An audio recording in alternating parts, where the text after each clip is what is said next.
আমি একজন বিধবা মহিলা। আমার বয়স এখন ৬৫ বছর। আমি একজন স্কুল শিক্ষিকা ছিলাম। আমার একটাই ছেলে, ওর বয়স ৩৪ বছর। আমার ছেলের নাম আব্দুল্লাহ, ও অস্ট্রেলিয়াতে থাকে। আমার হাজব্যান্ড যখন মারা যায় তখন আমার বয়স ৪৫ বছর। ছেলেকে আমি একা একা বড় করেছি। কখনো ছেলেকে কোনো কিছুর অভাব বুঝতে দেইনি। সব সময় চেয়েছি ওর সব চাহিদা মেটাতে। কখনো যেন না ভাবে আমার বাবা থাকলে এই চাহিদাটা পূরণ হতো, বাবা নাই বলে এটা পাচ্ছি না। ছেলেকে দেশের সবচাইতে ভালো স্কুল, কলেজ ও বিশ্ববিদ্যালয়ে পড়িয়েছি। তারপর ছেলে উচ্চশিক্ষার সুযোগ পেয়ে চলে গেল অস্ট্রেলিয়া। সব খরচ একা হাতে সামলিয়েছি, নিজের দিকে একদম খেয়াল করিনি। সবসময় দেখতে চেয়েছি আমার সন্তানের সফলতা। তার ভবিষ্যৎ উজ্জ্বল করাই ছিল আমার জীবনের লক্ষ্য। আমাকে সবাই সফল মা বলেন, এই নিয়ে আমারও এক ধরনের চাপা গর্ব আছে। গত সপ্তাহে আমার এক পুরাতন বান্ধবীর সাথে দেখা হলো। ওর নাম লিপি। ওর ছেলে আমার ছেলের সাথে একই স্কুলে পড়তো। ওর ছেলের সাথে অবশ্য আব্দুল্লাহর খুব ভালো বন্ধুত্ব ছিল না। এর কারণ হয়তো আমি বা আমার ছেলে আব্দুল্লাহ। আমি সবসময় চাইতাম আব্দুল্লাহ শুধুমাত্র ভালো স্টুডেন্ট আর যারা লেখাপড়া নিয়ে সবসময় কম্পিটিশন করে তাদের সাথে মিশবে। তাতে করে ওর ভেতরে লেখাপড়ার প্রতি আরও বেশি প্রতিযোগিতার মনোভাব থাকবে। সবসময় লিপি বলতো, দেখ আমরা দুজন কত ভালো বন্ধু, আর আমাদের ছেলেরাও একই স্কুলে পড়ে, তারপরেও ওদের মধ্যে বন্ধুত্ব হলো না। লিপির ছেলে সব ক্লাসে টেনে টুনে পাশ করে যেত, তবে সবসময়ই স্কুলের খেলাধুলা, অন্যান্য কার্যক্রমগুলোতে অংশগ্রহণ করত। স্কুলের ওয়াল ম্যাগাজিনে ওর লেখা থাকতো, ছবি আঁকাতো, এগুলো নিয়েই লিপি খুশি থাকতো। লিপির কথা, আমার ছেলে তো আর ফেল করে না, পাশ করে গেলেই হলো, সবার ছেলে তো আর ফার্স্ট হবে না। আমার ছেলেটা লেখাপড়ায় তেমন ভালো না, কিন্তু ওর অন্য কাজগুলো কত সুন্দর। আমার কাছে লিপির এই কথাগুলো অসহ্য লাগতো। মনে হতো ছেলের মাথায় তো গোবর আছে, তার চাইতে বেশি গোবর আছে মায়ের মাথায়। তা না হলে যে ছেলে লেখাপড়ায় এত পেছনে পড়ে আছে তাকে কোন মা স্কুলের এক্সট্রা কার্যক্রম নিয়ে সময় নষ্ট করতে দেয়? আব্দুল্লাহ কলেজে উঠে নটরডেম কলেজে ভর্তি হলো, আর লিপির ছেলে খুবই সাধারণ একটা কলেজে ভর্তি হলো। তারপর ওদের সাথে আর যোগাযোগ ছিল না। গত সপ্তাহে শপিং মলে ওদের সাথে দেখা হলো, তাও আমি ওদের দেখি নাই। লিপির ছেলে আমাকে দেখতে পেয়ে কাছে এসে বলে, আন্টি আমাকে চিনতে পেরেছেন? আমি ফারহান। আমি ফারহানকে আসলেই চিনতে পারছিলাম না। ফারহানকে যখন শেষ দেখি তখন মাত্র স্কুল ছেড়ে কলেজে যাবে। ছেলে মানুষই এখনও চোখে মুখে, আর এখন রীতিমতো ভদ্রলোক। তারপর ফারহান আমাকে লিপির কাছে নিয়ে যায়। লিপি একটা দোকানে বসা ছিল। লিপিকে নিয়ে ওর ছেলে শপিংয়ে এসেছে, তাও আবার লিপির জন্য তার ছেলে পছন্দ করে কী সব রংচঙে 3 পিস কিনেছে। আমি আর লিপি সব সময় শাড়ি পরতাম, তাই আমি একটু অবাক হলাম। লিপি আমার কাছে বারবার জানতে চাইছিল, তুই বল আমি কোনটা কিনবো, আমাকে কোনটায় মানাবে। তখনই ফারহান হঠাৎ করে বলে বসে, আন্টি আপনি যেটা পছন্দ করবেন আম্মা সেটাই নেবে। তারপর আমি একটা 3 পিস পছন্দ করি। ফারহান সেই একই 3 পিস 2টা কিনে। আমি তা খেয়াল করি। আমি আর লিপি গল্প করছিলাম কেনাকাটার ফাঁকে ফাঁকে। তারপর আরও কিছু টুকিটাকি কেনাকাটা করে ওরা। ওদের কেনাকাটা দেখে মনে হচ্ছিল ওরা কোথায়ও বেড়াতে যাবে। আমি ফারহানকে খেয়াল করছিলাম, ও লিপির সাথে কেমন সহজ স্বাভাবিকভাবে কথা বলে। মনে হয় ফারহান ওর মাকে নয়, মেয়েকে নিয়ে বের হয়েছে শপিং করতে। তারপর আমাদের নিয়ে একটা রেস্টুরেন্টে যায়। ফারহান টুকটাক খাবার অর্ডার করে। শেষে ফারহান বলে, আম্মা কফি খাবে নাকি কোনো আইসক্রিম? লিপি বলল, আগে কফি খাবো, তারপর কোনো আইসক্রিম খেতে খেতে বাসায় যাব। আমি বললাম, আমি শুধু কফি। লিপি সঙ্গে সঙ্গে বলল, তাহলে আইসক্রিম খাওয়া বাদ। খেতে খেতে শুনলাম ওরা বেড়াতে যাচ্ছে কক্সবাজারে, সেখান থেকে সেন্ট মার্টিনে, সাথে লিপিকে নিয়ে যাবে। যদিও সেটা ফারহানের অফিসিয়াল ট্যুর। ফারহান একটা বাইং হাউজে আছে, বুঝতে পারলাম ভালো দায়িত্বে আছে। আমাদের সাথে বসা অবস্থায় কতবার যে মেইল চেক করলো, অনেকবার অফিসিয়াল কল রিসিভ করল। তার মানে শত ব্যস্ততার মধ্যেও মাকে শপিং করতে নিয়ে এসেছে। ইতিমধ্যে আরও জানা হয়ে গেল ফারহানের বউয়ের কথা। ফারহানের বউ একটা মাল্টিন্যাশনাল কোম্পানিতে আছে, তাদের এক সন্তান। সে এখন তার নানা বাড়িতে আছে। শপিং শেষ হলে ফারহান তার মেয়েকে তার শ্বশুরবাড়ি থেকে তুলে নিবে। আমি একটা বিছানার চাদর আর আমার জন্য টুকটাক বাজার করতে এসেছিলাম। আমি কিছুই কিনি নাই সেদিন। আমার কিছু কিনতে ইচ্ছে হচ্ছে না আর। আমি শুধু ফারহানকে দেখছিলাম, ফারহান কিভাবে ওর মাকে এত যত্ন করছে। স্যান্ডেলের দোকানে নিজে তার মায়ের পায়ে স্যান্ডেল পরিয়ে দিল। লিপি এত দাম দিয়ে স্যান্ডেল কিনবে না। ফারহান তখন বলল, আম্মা তুমি মূল্য দেখো কেন, তুমি দেখবে আরাম পাও কিনা। ফারহানের কত খেয়াল তার মায়ের জন্য।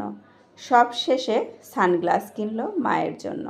লিপি সানগ্লাস কিনতে চায়নি।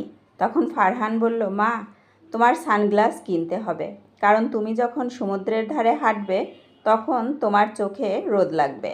ওদের মা ছেলেকে দেখে আমার এমন লাগছে কেন?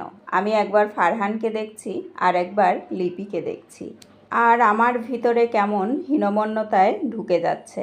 বারবার মনে হচ্ছে আমি হেরে গেছি জীবনের কাছে।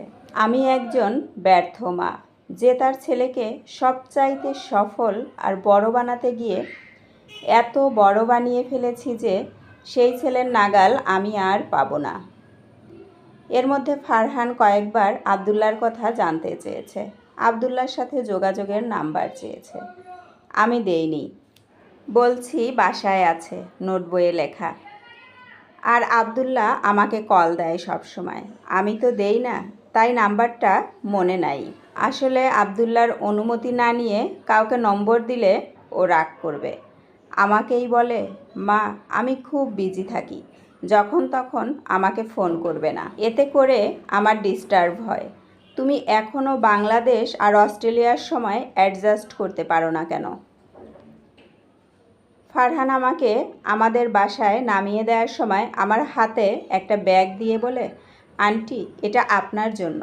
আমি দেখি ঠিক লিপির মতো আমার জন্য একটা 3 পিস কিনেছে ফারহান। আন্টি এটা আপনার জন্য। আপনারা দুই বান্ধবী এক সময় একরকম ড্রেস পরে বেড়াতে বের হবেন। আমার চোখে পানি চলে আসার মতন অবস্থা হলো তখন। ফারহান আরও বলল, আন্টি আমার ফোন নাম্বার আপনাকে সেভ করে দিয়েছি, আপনার যখন খুশি ফোন করবেন, আমি এসে আপনাকে বাসায় নিয়ে যাব। আমি তখন বললাম, তুমি তো বিজি থাকো। তখন ফারহান বলল, আন্টি আমি আপনার জন্য সব সময় ফ্রি আছি। তারপর আরও বলল, আন্টি আপনি তো একা থাকেন, আপনিও চলেন না আমাদের সাথে কক্সবাজার। আম্মার একজন সঙ্গী হবে, আম্মার আরও বেশি ভালো লাগবে।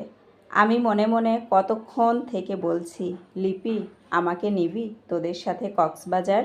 আমি সমুদ্র দেখব না, আমি শুধু দেখব একজন ছেলে তার মাকে কতটা আদর যত্ন করে তা। আমি ফারহানকে বললাম, ফারহান আসলেই ঠিক বলেছ, লিপির সাথে কতদিন পরে দেখা আমারও ভালো লাগবে তোমাদের সঙ্গে বেড়াতে গেলে। কিন্তু আবদুল্লাহকে তো বলতে হবে, আমি আবদুল্লার সাথে কথা বলে তোমাকে জানাবো।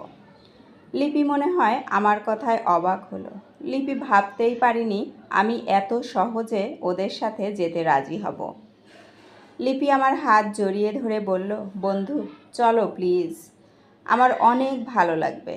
তারপর ওরা চলে গেল, আর আমি আমার আলোহীন ঘরে ঢুকে আজ আরও বেশি অন্ধকার দেখতে পেলাম। গতকাল রাতে আবদুল্লার সাথে হওয়া কথাগুলো ভাবতে লাগলাম। আবদুল্লার বিয়ে আবদুল্লাহ একা একা করলো অস্ট্রেলিয়াতে, নিজে মেয়ে পছন্দ করলো। আর যেহেতু মেয়েরা অস্ট্রেলিয়া বহু বছর থেকে আছে, তাই বাংলাদেশে এসে বিয়ে করার প্রশ্নই আসে না।